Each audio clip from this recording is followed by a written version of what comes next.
بسم اللہ الرحمن الرحیم۔ قرآن شریف کے پارہ 4 کی کچھ خاص باتیں بیان کی جا رہی ہیں، اللہ قبول فرمائے۔ مجھ سے جو مختلف آواز آئے گی وہ قرآن شریف کو اچھی طرح سمجھنے کے لیے اس کی تفصیل اور تشریح ہے۔ تم نیکی حاصل نہیں کر سکتے جب تک اپنی وہ چیزیں خدا کی راہ میں نہ خرچ کرو جنہیں تم عزیز رکھتے ہو۔ جو کچھ تم خرچ کرو گے اللہ اس سے بے خبر نہ ہوگا۔ بے شک سب سے پہلی عبادت گاہ جو انسانوں کے لیے تعمیر ہوئی وہ وہی ہے جو مکہ میں ہے، بابرکت ابراہیم کا مقام عبادت۔ جو اس مبارک گھر میں داخل ہوا اس نے امن پا لیا۔ جو اس گھر تک جانے کی استطاعت رکھے اس پر فرض ہے کہ وہ حج کرے۔ اس گھر کو بابرکت اس لیے کہا گیا کہ زمانہ کفار میں بھی خون کے پیاسے 2 گروہ کعبے میں نہیں لڑتے تھے اور اس کا احترام کرتے تھے۔ آگے جو بات بتائی گئی ہے وہ آج کے زمانے میں بہت اہم ہے۔ اے لوگو جو ایمان لائے ہو، اللہ سے ڈرو۔ جب تم کو موت آئے تو اس وقت آئے جب تم مسلمان ہو، اور سب مل کر اللہ کی ہدایت کی رسی کو مضبوط پکڑے رہنا اور فرقے نہ ہو جانا۔ تم میں کچھ لوگ ایسے تو ضرور ہونے چاہیے جو نیکی کی طرف بلائیں، اچھے کام کرنے کا حکم دیں اور برے کاموں سے منع کریں۔ یہی لوگ ہیں جو کامیاب ہیں۔ کہیں تم ان لوگوں کی طرح نہ ہو جانا جو فرقوں میں بٹ گئے، صاف ہدایت ہونے کے باوجود بھی آپس میں اختلاف کیا، اور جس نے ایسا کیا وہ قیامت کے دن سخت سزا کا حقدار ہوگا۔ اے مسلمانوں، اب تم وہ بہترین گروہ ہو جو پوری دنیا کے انسانوں کی ہدایت اور اصلاح کے لیے میدان میں لایا گیا ہے۔ تم نیکی کا حکم دیتے ہو، بدی سے روکتے ہو اور اللہ پہ ایمان رکھتے ہو۔ اے مومنو، اپنی جماعت کے لوگوں کے علاوہ کسی دوسرے کو اپنا رازدار نہ بناؤ۔ تم ان سے محبت رکھتے ہو مگر یہ تمہیں نقصان پہنچانے کے انتظار میں رہتے ہیں۔ ہم نے تمہیں صاف ہدایت دے دی ہے اگر تم عقل رکھتے ہو۔ جنگ بدر میں ہارنے کے بعد کفار نے شوال 3 ہجری کے شروع میں مسلمانوں پر پھر حملہ کر دیا۔ احد کے پہاڑ پر لڑائی ہوئی۔ اے پیغمبر، اس وقت کا ذکر کرو جب تم صبح سویرے اپنے گھر سے نکلے تھے اور احد کے میدان میں مسلمانوں کو جنگ کے لیے مورچوں پر جا بجا معمور کر رہے تھے۔ اللہ ساری باتیں سنتا اور جانتا ہے۔ یاد کرو جب تم میں سے 2 گروہ بزدلی دکھانے پر آمادہ ہو گئے تھے، آخر اس سے پہلے جنگ بدر میں اللہ تمہاری مدد کر چکا تھا۔ جنگ احد میں مسلمانوں کو زبردست نقصان ہوا۔ اس کی وجہ تھی صبر کی کمی، مال سے محبت، اور کچھ مسلمانوں سے ایسی غلطی بھی ہو گئی تھی جو خدا ترسی کے خلاف تھی۔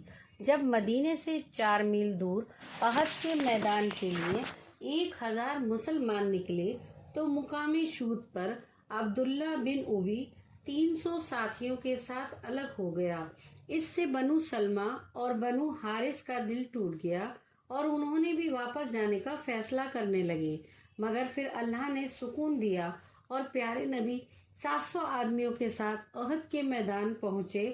اللہ کے رسول نے حکمت عملی کے تحت 50 تیر انداز عبدال بن زبیر کی سرپرستی میں ایک درہ پر بیٹھا دیے۔ جنگ شروع ہوئی اور مسلمانوں کو فتح ملنے لگی۔ کفار میدان چھوڑ کر بھاگنے لگے۔ جب دشمن کا لشکر لوٹا جا رہا تھا تو کہیں نہ کہیں مال کی محبت میں وہ تیر انداز مال غنیمت لوٹنے پہنچ گئے۔ کہیں ہم مال سے محروم نہ رہ جائیں۔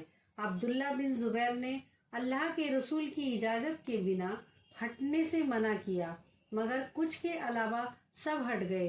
اسی وقت خالد بن ولید موقع کا فائدہ اٹھایا اور پہاڑ کے اسی درہ سے حملہ وار ہو گیا۔ جنگ کا نقشہ بدل گیا۔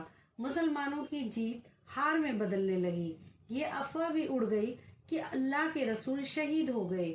مسلمانوں میں بھگدڑ مچ گئی، وہ ہمت ہار بیٹھے تھے۔ یہی وہ وقت تھا جب پیارے نبی زخمی ہوئے، ان کا دانت مبارک شہید ہوا اور اور ان کے آس پاس صرف 10-12 جانثار رہ گئے تھے۔ پھر اللہ کی رحمت آئی اور اچانک کفار میدان چھوڑ کر چلے گئے۔ یہ پہیلی کسی کے سمجھ میں نہیں آئی، وہ اپنی فتح کو پوری کیے بغیر کفار کیوں لوٹ گئے؟ یاد کرو جو تم مومنوں سے کہہ رہے تھے، کیا تمہارے لیے کافی نہیں کہ اللہ 3000 فرشتے اتار کر تمہاری مدد کرے؟ فتح و نصرت جو بھی ہے اللہ کی طرف سے ہے، جو بڑی قوت والا اور دانا بینا ہے۔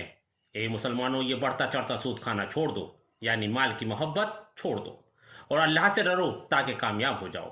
ایسے نیک لوگ اللہ کو بہت پسند ہیں جن کا حال یہ ہے کہ جب کوئی کھلا گناہ یا اپنے حق میں کوئی برائی کر بیٹھتے ہیں تو اللہ کو یاد کرتے ہیں اور اپنی گناہوں کی بخشش مانگتے ہیں۔ اور اللہ کے سوا کون ہے جو گناہ معاف کر سکتا ہے؟ اور جان بوجھ کر اپنے غلط کام پر اڑے نہیں رہتے۔ یہی لوگ ہمیشہ جنت میں رہنے والے لوگ ہیں۔ دل شکستہ نہ ہو، غم نہ کرو، تم ہی غالب رہو گے اگر تم مومن ہو۔ اس وقت اگر تمہیں چوٹ لگی ہے تو اس سے پہلے ایسی ہی چوٹ جنگ بدر میں تمہارے مخالفین کو بھی لگی تھی۔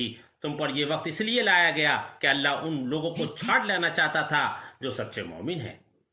کیا تم نے یہ سمجھ رکھا ہے یوں ہی جنت میں چلے جاؤ گے؟ حالانکہ ابھی اللہ نے یہ تو دیکھا ہی نہیں کہ تم میں کون وہ لوگ ہیں جو اس کی راہ میں جانیں لڑانے والے اور اس کی خاطر صبر کرنے والے ہیں۔ محمد اس کے سوا کچھ نہیں کہ بس ایک رسول ہے۔ ان سے پہلے اور رسول بھی گزر چکے ہیں۔ پھر کیا اگر وہ مر جائیں یا قتل کر دیے جائیں تو تم لوگ الٹے پاؤں پھر جاؤ گے؟ کوئی جاندار اللہ کے اذن کے بغیر نہیں مر سکتا۔ موت کا وقت تو لکھا ہوا ہے۔ احد کی جنگ کے بعد کفار مسلمانوں میں یہ خیال پھیلانے کی کوشش کر رہے تھے محمد ایک معمولی آدمی ہے، اگر واقعی نبی ہوتے تو جنگ میں نہ ہارتے۔ اے مسلمانوں، اگر تم کفار کی بات مانو گے تو الٹے پھر جاؤ گے اور نامراد ہو جاؤ گے۔ اللہ ہی تمہارا حامی مددگار ہے۔ عنقریب وہ وقت آنے والا ہے جب ہم کفار کے دلوں میں رعب بٹھا دیں گے۔ اللہ نے تائید و نصرت کا جو وعدہ تم سے کیا تھا وہ تو اس نے پورا کیا۔ جنگ کے شروع میں تم ہی جیت رہے تھے۔ جو ہی وہ چیز اللہ نے تمہیں دکھائی جس کی محبت اور تم گرفتار تھے، تم اپنے سردار کے خلاف ورزی کر بیٹھے۔ تب اللہ نے تمہیں کافروں کے مقابلے میں پسپا کر دیا تاکہ تمہاری آزمائش کرے۔ جو نقصان لڑائی کے دن تمہیں پہنچا وہ اللہ کے اذن سے تھا، تاکہ اللہ دیکھ لے تم میں سے مومن کون ہے، منافق کون۔ منافق کہتے ہیں اگر ہمیں پتا ہوتا آج جنگ ہوگی تو ہم ضرور چلتے۔ اور جو لوگ جنگ میں شہید ہوئے ان کے بارے میں کہتے ہیں اگر وہ ہماری بات مان لیتے تو نہ مارے جاتے۔ ان سے کہو اگر تم اس قول میں سچے ہو تو خود تمہاری موت جب آئے اسے ٹال کر دکھا دینا۔ جو لوگ اللہ کی راہ میں قتل ہوئے ہیں انہیں مردہ نہ سمجھو، وہ تو حقیقت میں زندہ ہیں، اپنے رب کے پاس رزق پا رہے ہیں۔ جو کچھ اللہ نے اپنے فضل سے انہیں دیا ہے اس پر خوش ہیں، مطمئن ہیں۔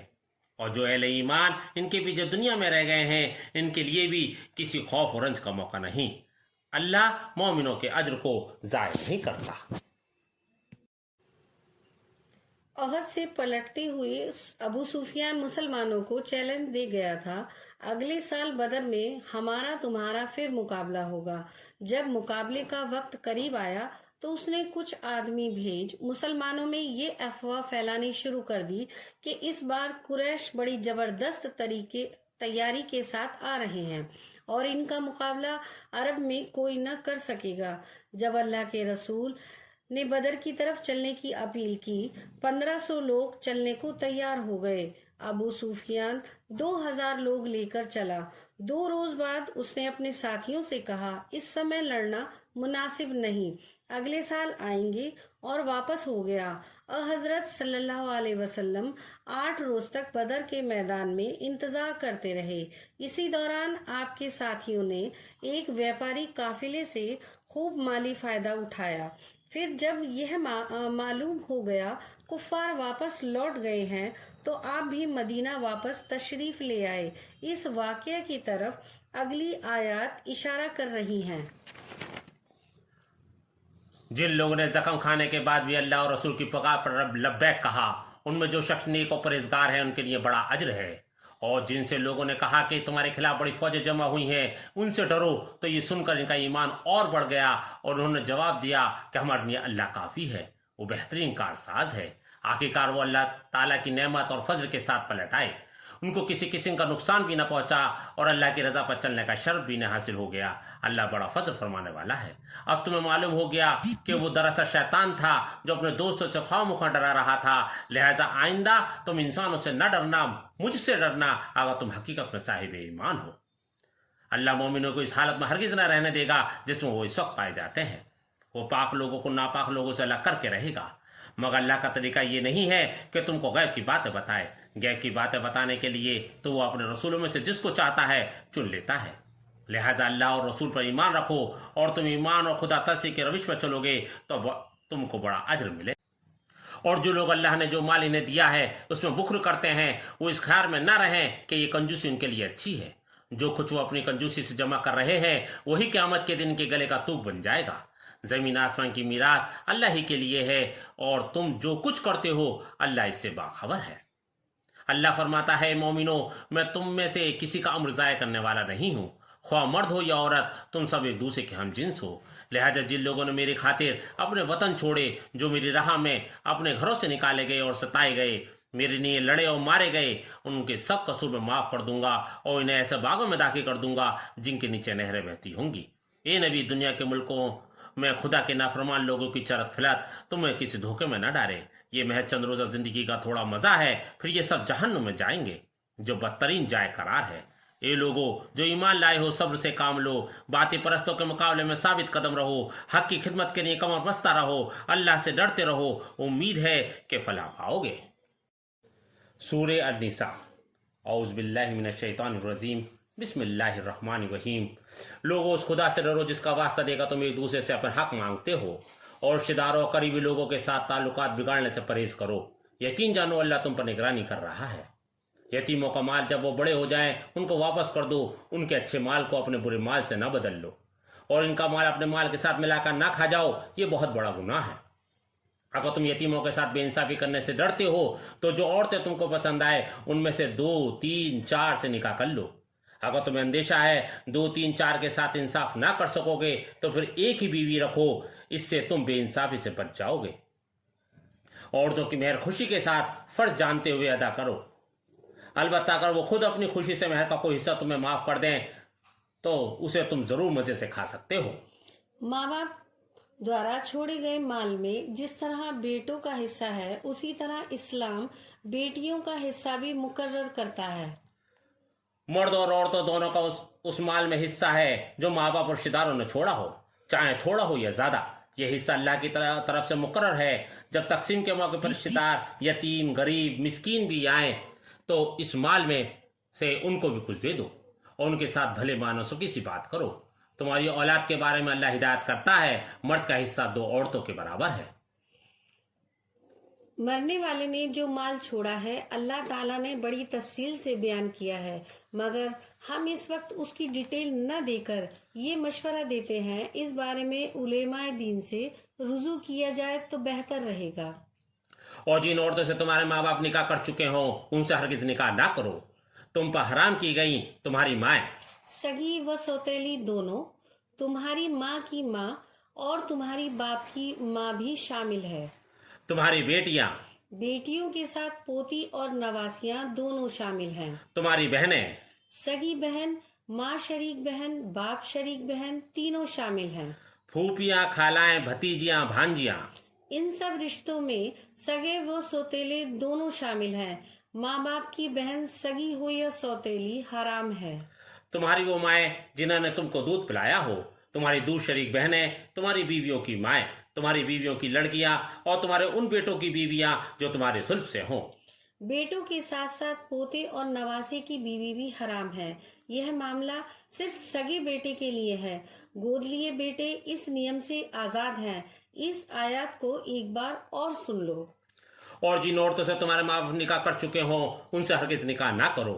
تم پر حرام کی گئی تمہاری مائیں، تمہاری بیٹیاں، تمہاری بہنیں، پھوپھیاں، خالائیں، بھتیجیاں، بھانجیاں، تمہاری وہ مائیں جنہوں نے تم کو دودھ پلایا ہو، تمہاری دور شریک بہنیں اور تمہاری بیویوں کی مائیں، تمہاری بیویوں کی لڑکیاں، اور تمہارے لیے ان بیٹوں کی بیویاں جو تمہارے صلب سے ہوں۔ وہ عورتیں بھی تم پر حرام ہیں جو کسی دوسرے کے نکاح میں ہو۔